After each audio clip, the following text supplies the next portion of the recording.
Good morning students.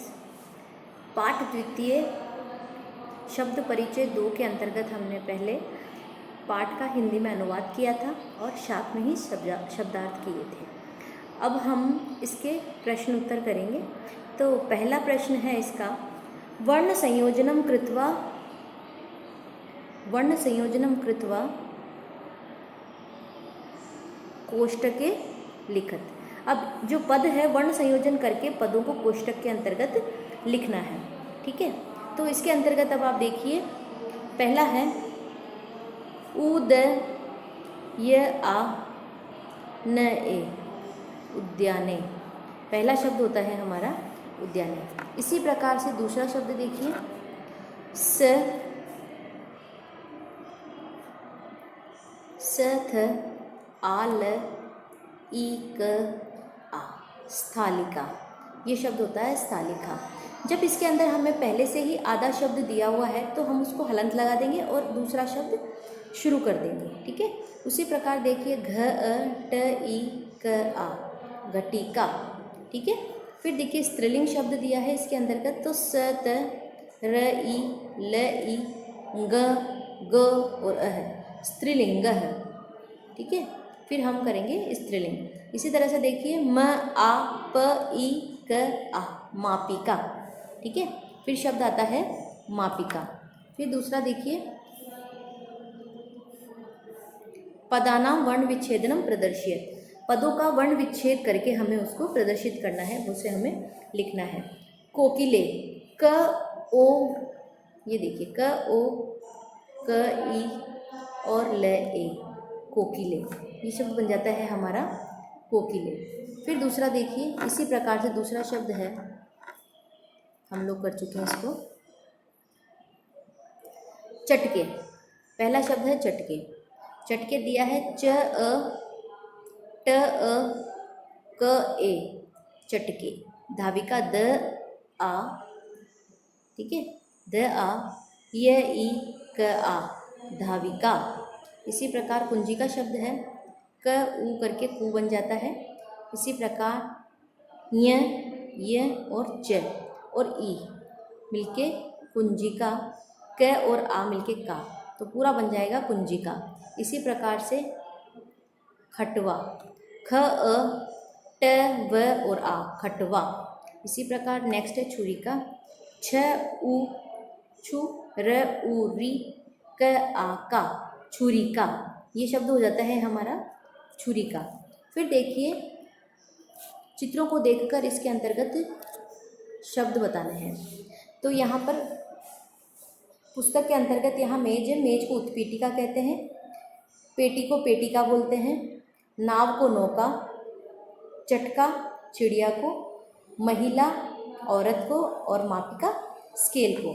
इसी प्रकार वचनानुसार रिक्त स्थानानि पूर्यत। ठीक है, वचनों के अनुसार हमें रिक्त स्थान की पूर्ति करनी है।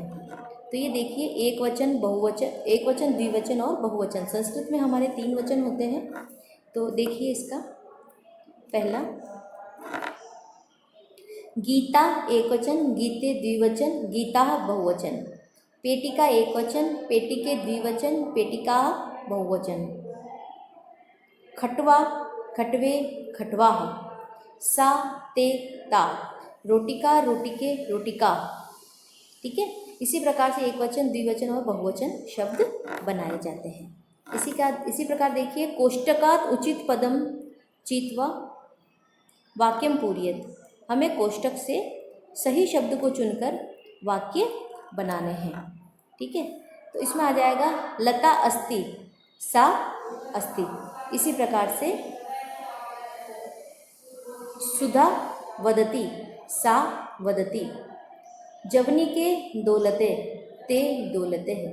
पिपलिका चलंती, ता चलंती। चटके पूजतः, ते पूजतः। ठीक है, इसी प्रकार नेक्स्ट शब्द देखिए, मंजूषा कर्तृपदम चित्वा रिक्त स्थानानि पूर्यत। ठीक है, ठीक है, तो देखिए मंजूषात कर्तृपदम, यानी मंजूषा से कर्ता पदों का चयन करके रिक्त स्थानों की हमें पूर्ति करनी है। हमें लेखिका, बालकः, सिंगाः, त्रिचक्रिका, पुष्पमाला, ये कुछ शब्द दिए हैं, इन्हें हमें रिक्त स्थानों के अंतर्गत भरना है और हमें शब्दों को पूर्ण करना है। जिस प्रकार से पहला है पुष्पमाला सन्ति, फिर बालकः पश्यति, लेखिका लिखति, सिंगाः गर्जन्ति और त्रिचक्रिका चलति। ठीक है। इसी प्रकार मंजूषा कर्तृपदानुसार क्रियापदम चित्वा रिक्त स्थानानि पूर्य। फिर इसके अंतर्गत हमें मंजूषा से, ये जो मंजूषा दी हुई है संस्कृत के अंतर्गत, ये ऐसा हेल्पिंग बॉक्स आता है जिसकी सहायता से हमें यह रिक्त स्थान पूर्ण करने होते हैं। ठीक है। तो इसके अंतर्गत देखिए, ये हमें कंप्लीट करना है। तो ये जो मंजूषा दी है इनको हमें पूर्ण करके लिखना है। सौम्या नृत्यति, ठीक है, चटके विहरतः, बालिके गायतः, छात्रा लिखन्ति और जनाः पश्यन्ति। ठीक है। इस पाठ के अंतर्गत शब्द परिचय 2 के अंतर्गत हमने अधिकतर स्त्रीलिंग शब्दों का प्रयोग किया है, उसके अनुसार धातु लगाई है। ठीक है। उसी के अनुसार कुछ शब्द देखे हैं हमने, उनके हमने संस्कृत में नाम देखे हैं, शब्दों का वर्ण संयोजन और शब्दों का वर्ण संयोजन देखा है हमने, और वर्णों को हमने वर्ण विच्छेद भी किया है। इसी प्रकार से इस पाठ के प्रश्न उत्तर पूर्ण होते हैं। चैप्टर नंबर 2 यानी कि शब्द परिचय 2 द्वितीय पाठ पूरा होता है। इसके अंतर्गत हमें स्त्रीलिंग शब्दों को पढ़ने का अवसर मिला है। स्त्रीलिंग शब्दों को हम इजीली तरीके से, बहुत ही साधारण तरीके से समझ पाए हैं। उनके साथ कौन सी धातुएं लगती है, उन धातुओं का प्रयोग किस प्रकार किया जाता है, हमने यह पढ़ा है। इसी तरह से इसका भाग 2 द्वितीय पाठ का संपूर्ण होता है। Thank you.